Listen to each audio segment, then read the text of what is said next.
Thank you very much. Today I'm greatly honored to welcome my good friend, Prime Minister Abe of Japan, to the White House. Over the past 16 months, the Prime Minister and I have worked closely together to address common challenges, of which there are many, seize opportunities, and advance the interests of our nations. Today, we have had another deeply productive and very valuable discussion. We have developed not only a strong working relationship over the last year and a half, specifically 503 days, but a great personal friendship. I was honored by the tremendous hospitality the Prime Minister showed me when the American delegation went to Japan last year. It was really something very special. And we had the Prime Minister and Mrs. Abe as our guest at Mar-a-Lago in Palm Beach. The steadfast alliance between Japan and the United States is an enduring force of peace and stability in the Pacific region and around the world. From the beginning of my administration, the Prime Minister and I have been working to expand our cooperation in a range of areas, including defense and commerce, which is what we discussed today, as I prepare to meet next week with Kim Jong-un.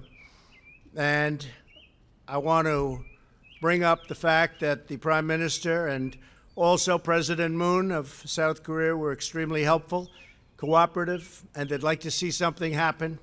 Be great for North Korea, South Korea, be great for Japan, the United States, and the world. Our partnership has been invaluable in reaching this important moment, and we will continue to be in very close communication in the weeks ahead, including the issue of Japanese abductees, which I know is of great personal importance to Prime Minister Abe. I hope the upcoming meeting in Singapore represents the beginning of a bright new future for North Korea, and indeed a bright new future for the world. The denuclearization of the Korean Peninsula would usher in a new era of prosperity, security, and peace for all Koreans, North and South, and for people everywhere. Prime Minister Abe and I are also working to improve the trading relationship between the United States and Japan, something we have to do. The United States seeks a bilateral deal with Japan that is based on the principle of fairness and reciprocity. We're working hard to reduce our trade imbalance, which is very substantial, remove barriers to U.S. exports, and to achieve a fair and mutually beneficial economic partnership. And we're on our way. The Prime Minister was telling us just moments ago that they're buying billions and billions of dollars of additional products of all kinds, military jets, airliners from Boeing, lots of farm products. We're going to be doing a lot more business with Japan, which is what everybody wants to see. There has never been a better time to invest in the United States. Thanks to our massive tax cuts, historic deregulation, a strong trade policy, which has just really begun, because I will tell you over the years it has been an extraordinarily weak trade policy, the opening of American energy, and a return to the rule of law, our economy is absolutely booming, best it's ever been. Unemployment is at the lowest level in nearly half a century. And for African American and Hispanic American workers, unemployment has reached its lowest level ever recorded. We welcome and encourage Japanese investors to open new plants and factories in the United States, and that will happen. The Prime Minister has told me that will happen. We want new auto plants going into Michigan and Pennsylvania and Ohio, and many of our states that have them and some that don't, and they'll be doing that. Japan has also remained a critical partner in our efforts to promote a free and open Pacific region where sovereign nations uphold the rule of law, respect the rights of their neighbors, and honor the interests of their people. These core principles allow diverse nations to thrive and prosper all together in one beautiful, peaceful atmosphere. We're all happy about it. It's what's happening now. Prime Minister Abe, it is a true privilege to work with you. You've become my great friend. I want to thank you for being here at the White House for our meetings today, so productive. I'm also very proud to say that the bonds between our nations are stronger than ever before, and I know that together we can unlock incredible new opportunities, achieve remarkable new prosperity, and ensure the safety and security of our citizens for a very, very long time to come. And that's what we intend to do. Thank you very much. Thank you, Mr. Prime Minister.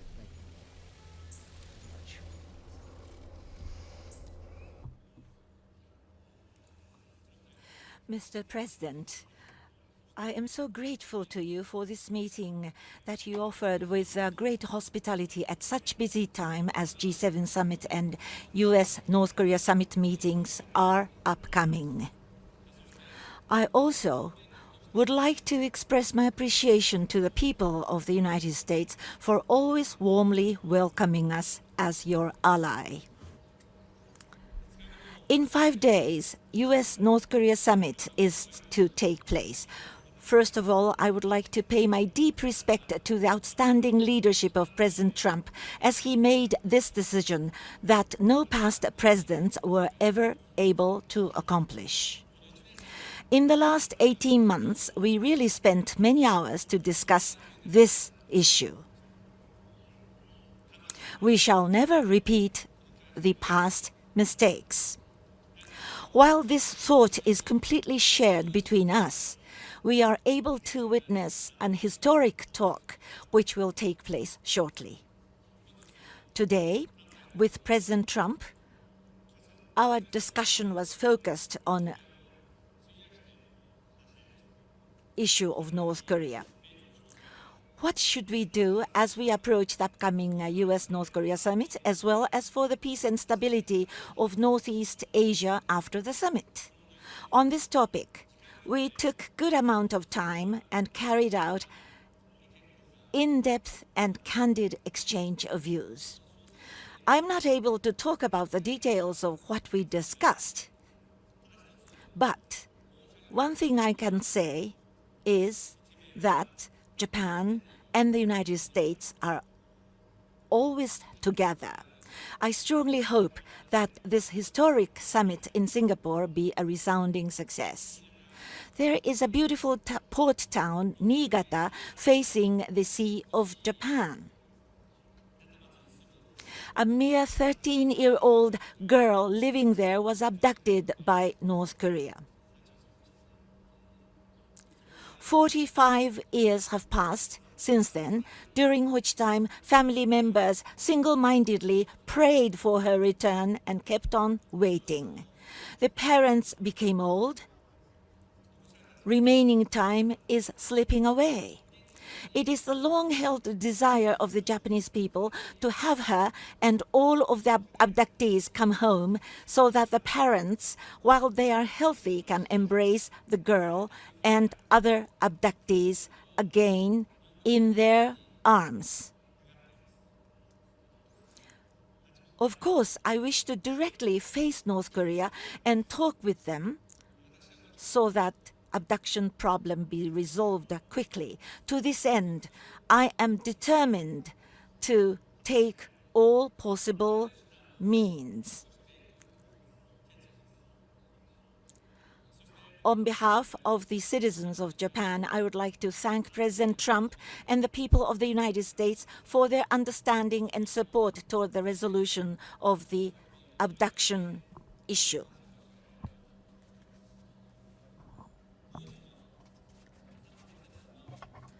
Japan will continue to ask for complete implementation of the successive United Nations Security Council resolutions.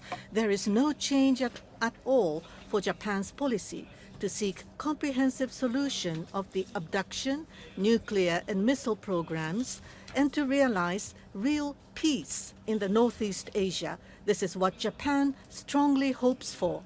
Now, a major step forward is about to be taken. President Trump, you are about to make a new history. Not only Japan, but the whole international community is strongly looking forward for the United States-North Korea summit to open doors toward peace and stability of the Northeast Asia.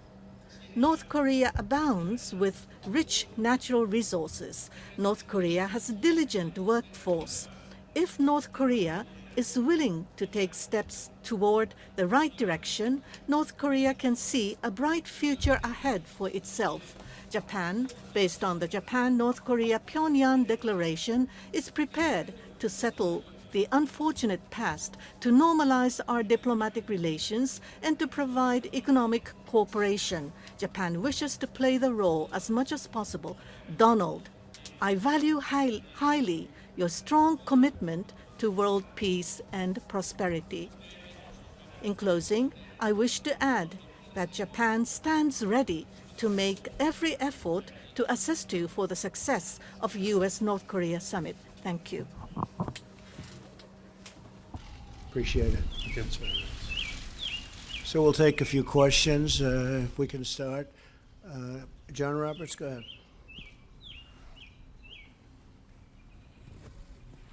Mr. President, on the subject, and I have a question for the Prime Minister as well. On the subject of North Korea, how far are you willing to go in terms of economic, security, political guarantees with Kim? Are you willing to move down the road toward normalizing relationships, normalizing relations with North Korea, as the Prime Minister suggested he was willing to at some point?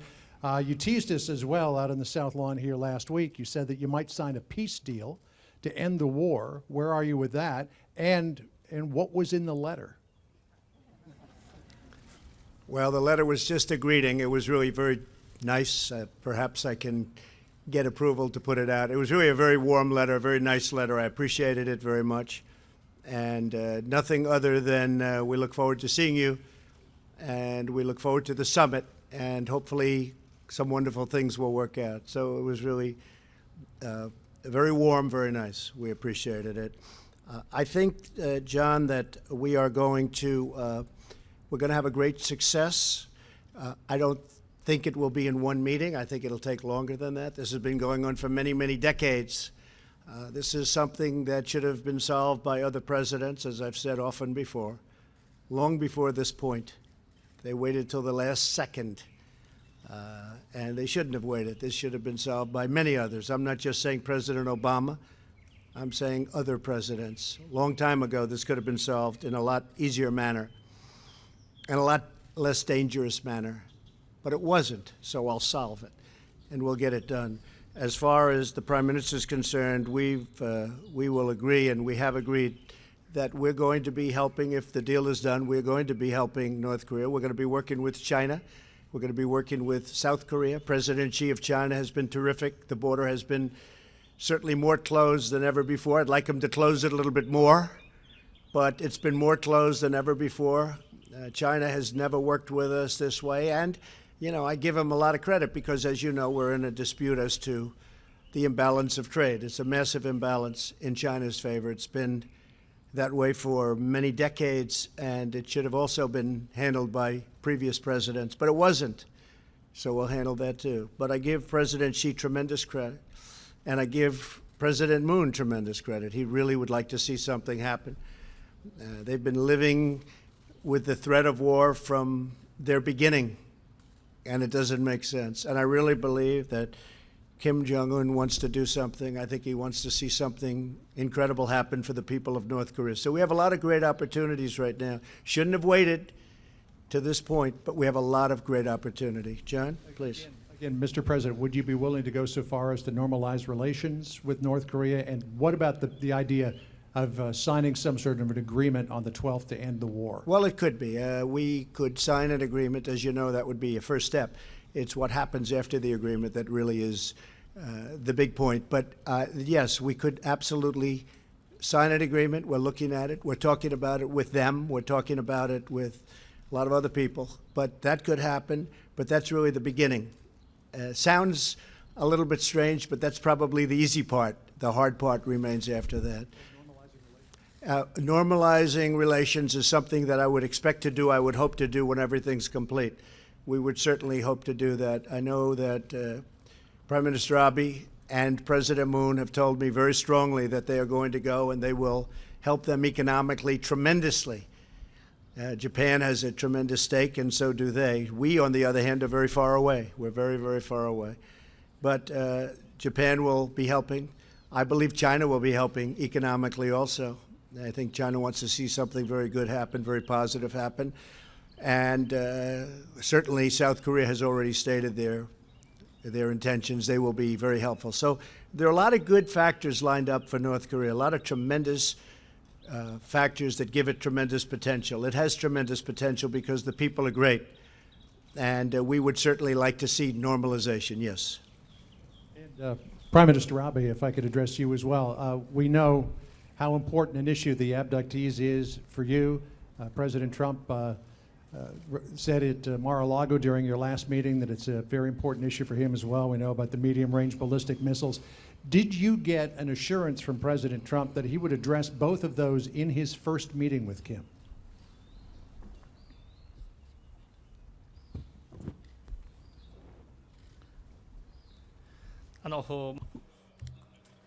Today, we had long hours of discussion with President Trump. Good amount of discussion. On the issue of abduction, I was able to have a detailed discussion, and I think President Trump fully understands the situation. He supports the position of Japan. Last year, President Trump visited Japan. On that occasion, he met with the families of abductees. I told you about the 13-year-old girl abducted. The mother of this girl met with President Trump, and very seriously, he intently listened to the voices and views of the family members. So President Trump, amongst the world leaders, I think he is one of the leaders who understands the issue the most, the greatest. So at the upcoming summit, the importance of abduction would be explained to Mr. Kim Jong-un. What about the medium-range missiles? As I said earlier on in my statement, the Security Council's resolution must be implemented. All weapons of mass destruction and all ballistic missiles, these are the words used in the resolution of the Security Council. In other words, the Security Council resolution must be completely implemented. On this point, between Japan and U.S. and the international community share the same view. I'm convinced about it. Thank you. じゃあ、ユサさん、TBS のユサさん。Mr. Yoshino of TBS, please. Next question, please. Thank you. My name is Yusa from TBS Television. I have a question for both President Trump as well as Prime Minister Abe. You have not used the language of applying the largest pressure on North Korea, but are you continuing with the sanction and the denuclearization? You will be asking for that. And what is the deadline for the denuclearization? And my question to Prime Minister is how to apply pressure to North Korea and the tone of the language. Are you in full agreement, complete agreement with the United States? President Trump has stated that we are implementing sanctions, and those sanctions are very strong sanctions. He also stated that until North Korea takes the action, the sanctions will not be lifted. And Japan is in full agreement, and Japan's position is perfectly in alignment with the United States.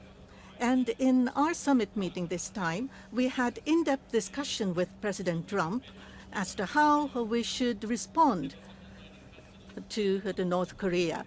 And as for the future policy on North Korea, inclusive of the U.S.-North Korean summit meeting, we had detailed coordination aligning our positions. As I have already mentioned, Japan and the United States are always together.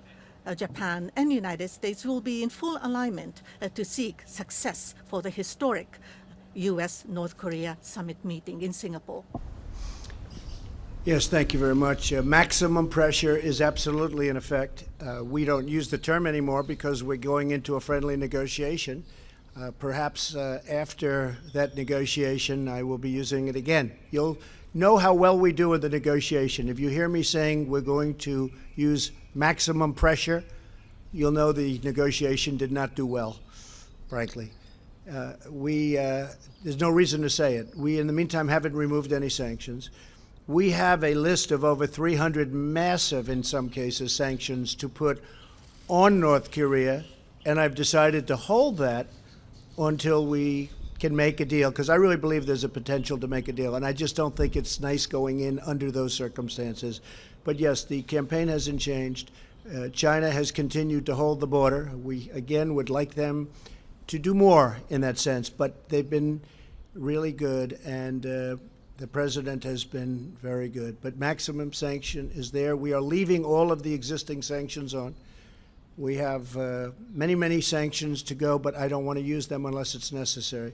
And I don't think it will be necessary, but we will soon know. Okay? Thank you. Sagar Njeti. Where's Sagar? Daily Caller. Thank you, Mr. President. I have a question for the Prime Minister as well.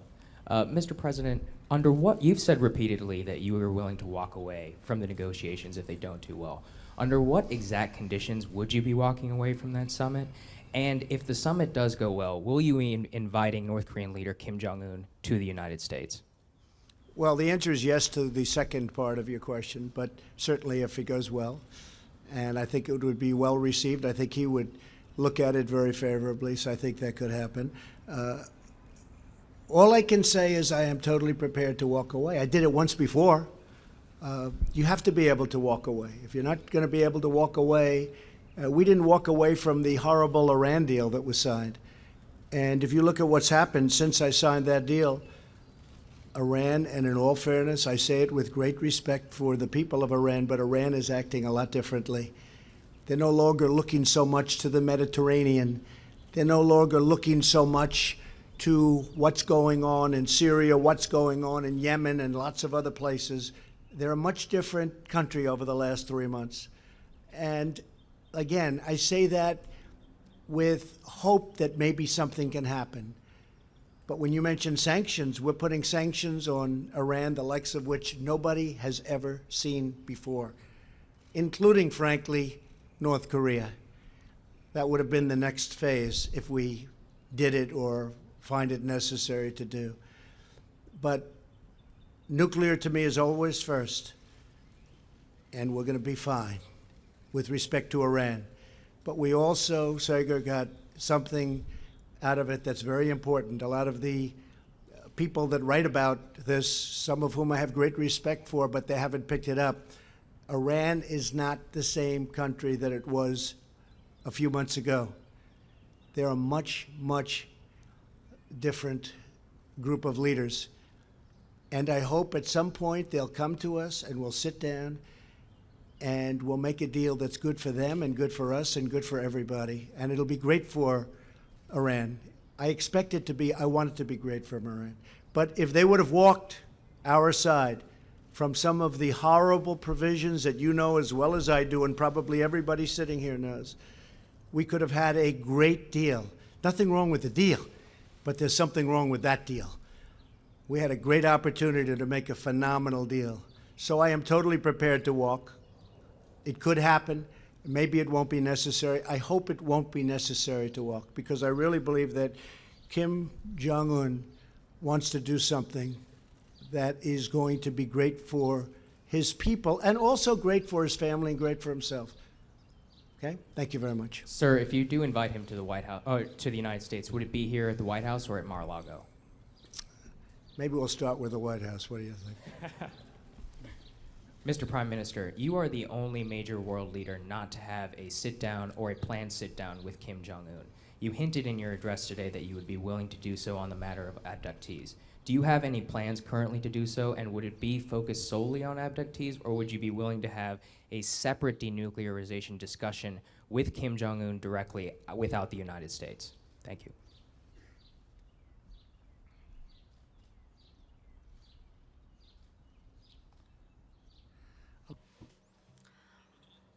Of course, on the issue of abduction, we have to resolve this problem.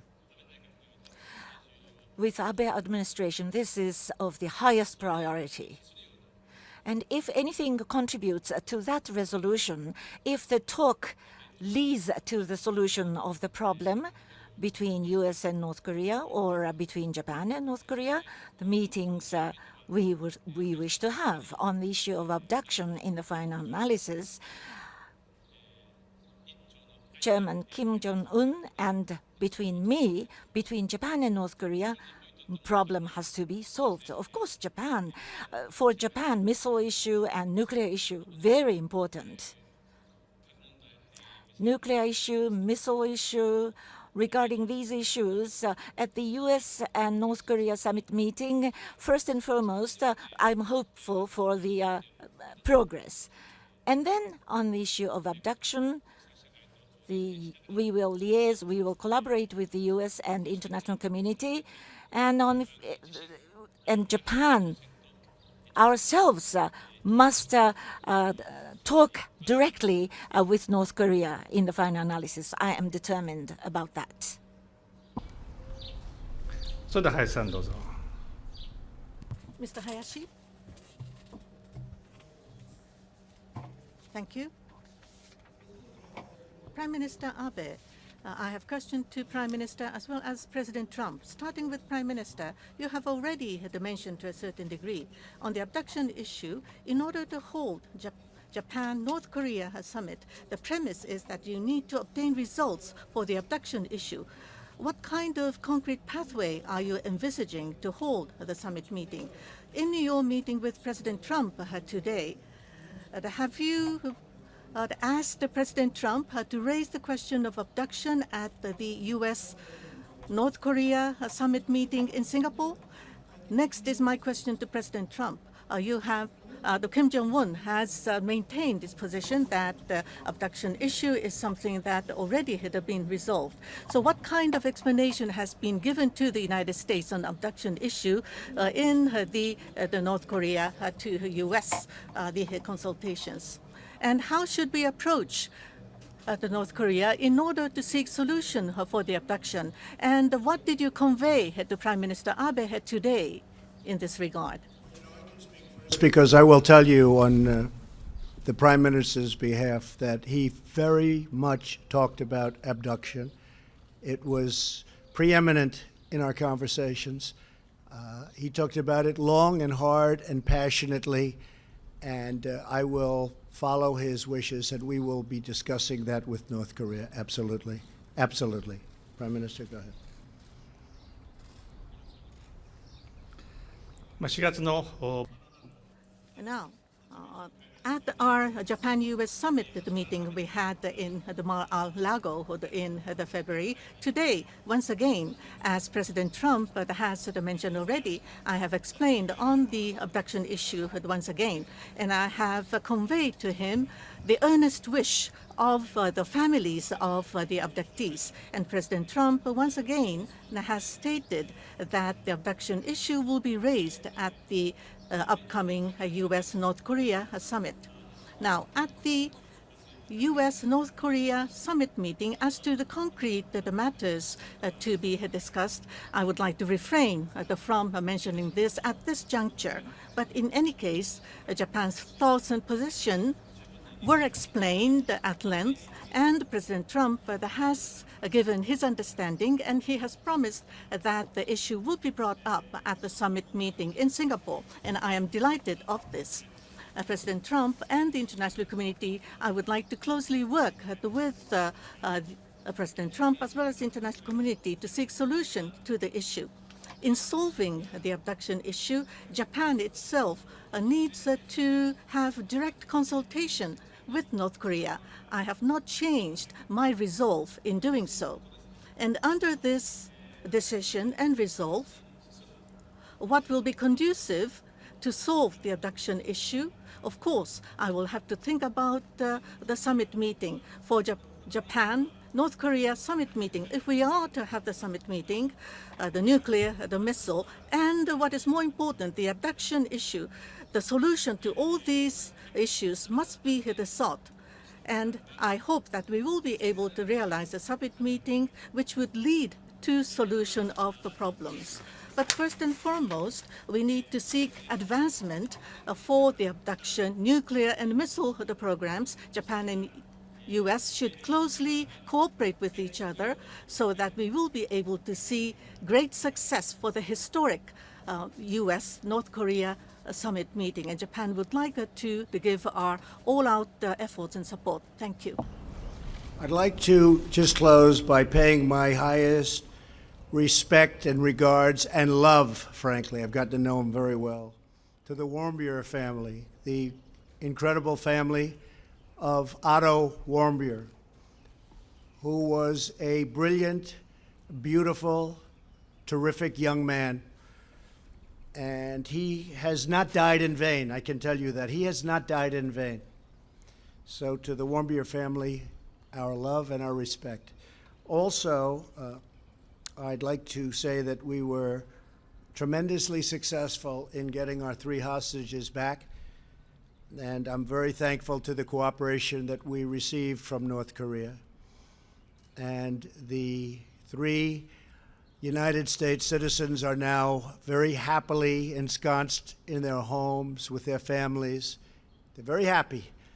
They didn't think this was going to happen. And frankly, it would never have happened, but it has. So I just want to wish them well also. They had a tough journey, but I really respect the fact that we were able to work with the North Korean folks and get them out.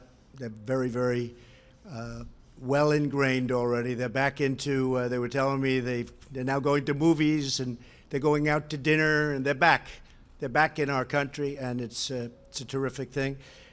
I believe we're going to have a terrific success or a modified success, but in one form or another, if it all goes, and things can happen between now and then. But I know many of you are going, and I look forward to seeing you there. I look forward to traveling with you. It's a long way, but I really believe that we have the potential to do something incredible for the world, and it's my honor to be involved. Thank you very much. Thank you.